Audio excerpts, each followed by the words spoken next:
Class में ही आया था। वो जो तांगे वाला था उसका वकील के साथ। That the red trap peddler must have felt confidence in her. उस लड़की ने बड़े आत्मविश्वास के साथ यानी कि मित्रता पूर्वक ये बातें कही, तो चूहेदानी बेचने वाला जो पेडलर फेरी वाला है, घुमक्कड़ है, उसको थोड़ा विश्वास हो गया। It would never been occurred to me that you would bother with me yourself miss, he said I will come at once.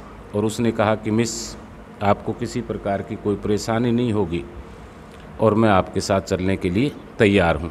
He expected the fur coat, और जो लंबा सा कोट था आयरन मास्टर का वो उसने स्वीकार कर लिया। विच द वैलेट, जो नौकर लेकर आया था, handed him with a deep बो, यानी झुक कर उसे दिया। Through it over his rags, और फटे पुराने कपड़े पहन रखे थे उस पर उसने वो कोट को पहन लिया। And followed the young lady out to the carriage, और जो गाड़ी खड़ी थी वहाँ उस लड़की के पीछे पीछे चल पड़ा। Without granting the essenced blacksmith so much as a glance, और उसने भी जो वहाँ पर लुहार काम कर रहे थे कि एक भी नज़र उन पर नहीं डाली, जो आश्चर्यचकित थे। But while he was riding up the manor house का मतलब हवेली, आयरन मास्टर की हवेली की ओर जब वो सवार होकर जा रहा था, ही हैड ईविल फॉरवर्डिंग, और उसके मन में कुछ बुरे ख्यालात आए कि शायद आज की रात उसके साथ बहुत बुरा होने जा रहा है।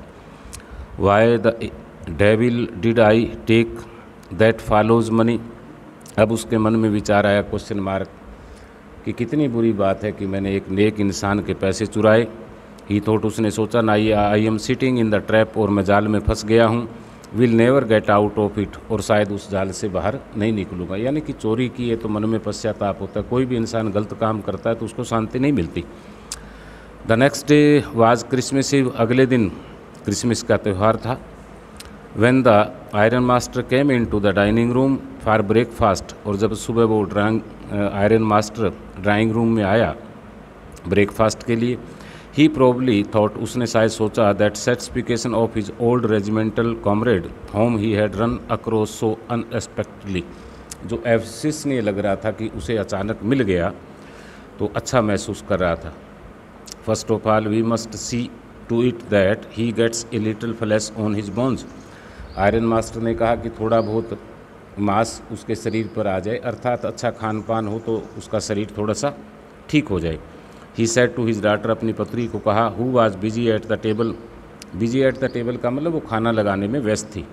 And then we must see that the gets something else to do than to run around the country selling rat trap, और उसने कहा कि 2-4 दिन हमारे साथ रहेगा और उसके बाद इसके लिए कोई न कोई रोज़गार का साधन हम करेंगे ताकि ये परदेश में घूम घूम कर चूहेदानी ना बेचना पड़े। It is queer that things have gone down hill with him as badly as that, said the daughter, और उसकी पुत्री ने भी कहा कि वक्त के अनुसार उसके साथ बहुत बुरा हुआ है। Last night I did not think there was anything about him to show that he had once been an educated man. उसकी बेटी ने कहा कि पिछली रात पूरी तरह मैंने देखा कि ये कभी इंसान बहुत ही शिक्षित आदमी नहीं रहा होगा, यानी कि इसमें कोई भी लक्षण नहीं दिखाई दे रहे कि ये मिलिट्री में गया होगा और वहाँ पर नौकरी की होगी। यू मस्ट हैव पेशेंस, आपको धैर्य रखना चाहिए, माई लिटिल गर्ल, मेरी छोटी लड़की, सेड द फादर, पिता ने कहा। As soon as he gets clean, जो ही वो साफ़ सुथरा होगा, ड्रेस्ड अप, कपड़े पहनाए, अच्छे कपड़े पहनाए जाएगा, you will see something different, और आपको अलग प्रकार से महसूस होगा। Last night he was naturally impressed, पिछली रात वो बड़ा इम्प्रेस्ड मीन उसे शर्म आ रही थी, इस तरह के गंदे कपड़े, और पुराना वो साथी रहा है, मिलिट्री में सर्विस की है। द ट्रैम्प, जो फेरी वाला, मैनर्स विल फॉलोवे, और वो जो घुमक्कड़ आवारा है उसके जो पुराने तौर तरीके हैं, क्योंकि भीख मांगते हैं तो उसके तौर तरीके भी इंसान के, सब्जी बेचने वाले के आपने देखा होगा, वो तौर तरीके छोड़ देगा। From him and with the tramp clothes, और वो जो पुराने उसके फटे पुराने कपड़े हैं छोड़ने के बाद में अच्छा इंसान दिखाई देगा। Just as he said the door opened, जो ही ये बातें कह रहा था तभी दरवाज़ा खुला। द स्ट्रेंजर अजमनी उसमें प्रवेश किया। यस हाँ, now he was truly clean, अब वो बिल्कुल साफ था। वेल ड्रेस्ड, अच्छे कपड़े पहने हुए था। द वैलेट नौकर ने हैड बाथड हिम, उसको स्नान करवाया, कट हिज हेयर, उसके बाल कटवाए थे, एंड सेव्ड हिम, और अच्छी प्रकार से सेव यानी उसको अच्छे कपड़े पहनाए गए, उसके बाल काटे गए, उसको एक अच्छा इंसान बनाया गया। More he was dressed in a good looking suit of clothes which belong to the iron master, और आयरन मास्टर का कोई अच्छा सूट था वो उसे पहनाया गया। ही वोर ए वाइट शर्ट, सफ़ेद कमीज़ पहनी हुई थी, एंड स्ट्रेच कॉलर, जिस पे कॉलर लगे हुए थे, एंड हुल शूज़, और जूते भी पहने हुए थे। पहले जूते भी नहीं थे, टूटे पुराने थे, कपड़े फटे हुए थे, कमीज़ भी नहीं था, बाल भी उलझे हुए थे, नहाया हुआ भी नहीं था। अब वो एक सूटेड वूटेड आदमी बन गया। But although his guest was now so Vale ground, यद्यपि उसका जो गेस्ट है, मेहमान है, चूहे बेचने वाला, वो बिल्कुल अच्छी तरह लग रहा था। The iron master did not seem pleased, लेकिन आयरन मास्टर बिल्कुल ही खुश नहीं हुआ उसे देखकर। कारण क्योंकि कल रात वो पहचान नहीं सका था। He looked at him with पकड़ ब्रो, यानी एक बार आंखें ऊपर नीचे करके यानी जोर देकर उसे देखा। It was easy to understand that when he had seen the strange fellow in the uncertain reflection from the furnace he might have made a mistake, कि कल रात जब उसने मिल के अंदर थोड़ा बहुत जो रोशनी आ रही थी उसमें देखा तो उसे धोखा हो गया, क्योंकि जो अजनबी है उसको पहचानने में उसकी गलती होगी। But that now when he stood there in broad daylight, अब ये ब्रॉड डे लाइट का मतलब पूरे दिन के समय जब सूर्य चमक रहा है उसको पूरी तरह देखा।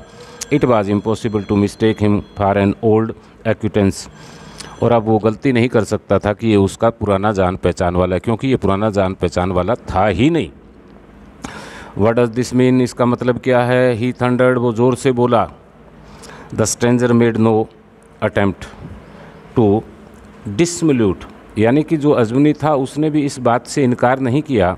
ही saw at once that the splendour had come to end splendour, शानोशौकत का उसे भी महसूस हुआ कि जो शानोशौकत का जीवन है, अच्छे कपड़े पहनाए गए, नहलाए गए हैं और टेबल लगाई जा रही है, शायद ये समाप्त होने वाला है, यानी कि धक्के देके उसे बाहर निकालने वाले।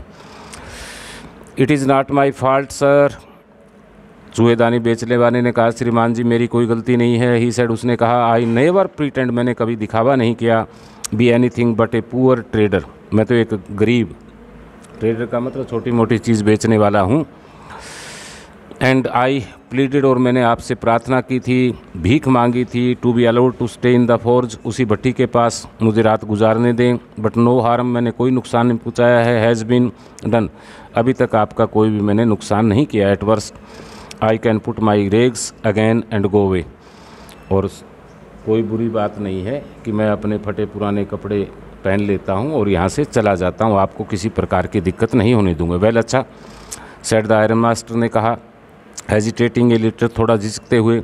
It was not quite honest, ये ईमानदारी की बात नहीं है, या you must admit that and I should not be surprised if the sheriff, sheriff का मतलब पुलिस वाले, would like to have something to say in the matter, कि आप के बारे में जानना ज़रूरी है, किसी को नुकसान न पहुँचाए, और ये बात तो जो पुलिस वाले आएंगे वो अच्छी तरह आपको समझ सकते हैं। The tramp took a step forward and struck the table with his first fist, और अपनी मुट्ठी से या मुक्के से उसने टेबल पर मारा और कहा एक स्टेप आगे बढ़ाते हुए, now I am going to tell you mister iron master, उसने कहा कि मिस्टर आयरन मास्टर मैं आपको बताने जा रहा हूँ, हाउ थिंग्स आर, कि इस संसार में चीज़ें किस प्रकार की। ही सेड, उसने कहा, this whole world is nothing but a big rat trap, ये पूरा संसार ही एक चूहेदाने की तरफ है। थोड़ी देर पहले आप किस प्रकार मेरे साथ व्यवहार कर रहे थे और अब आप किस प्रकार मुझे पुलिस को सौंपने का बात कर रहे हो। All the good things that are offer to you are nothing but cheese, rinds and bits of pork, और जो सारी चीज़ें आपको प्रस्ताव की जा रही है, आपको ऑफर्ड की जा रही है, वो सिर्फ एक क्या है कि चीज़ है, यानी कि पनीर के टुकड़े हैं, सूअर के मांस के सिवा कुछ नहीं है। Set out to drag a poor fellow, और एक गरीब इंसान को उसमें फंसाने के लिए, इनटू द ट्रबल, कष्ट में डालने के लिए। And if the Sharif comes now, यदि कोई पुलिस वाला आएगा, लॉक्स मी अप, और मुझे जेल में डाल देगा, देन यू, और तब आपको, mister iron master must remember that a day may come when you yourself may want to get a big piece of pork कि आयरन मास्टर एक दिन आपका भी ऐसा आएगा जब आप एक मांस का बहुत बड़ा टुकड़ा चाहेंगे and then you will get caught in the trap, और जाल में फंस जाएंगे, अर्थात लालच में एक दिन आप भी फंस जाएंगे। मेरी तो मजबूरी है। Thank you all of you. Next video में देखना।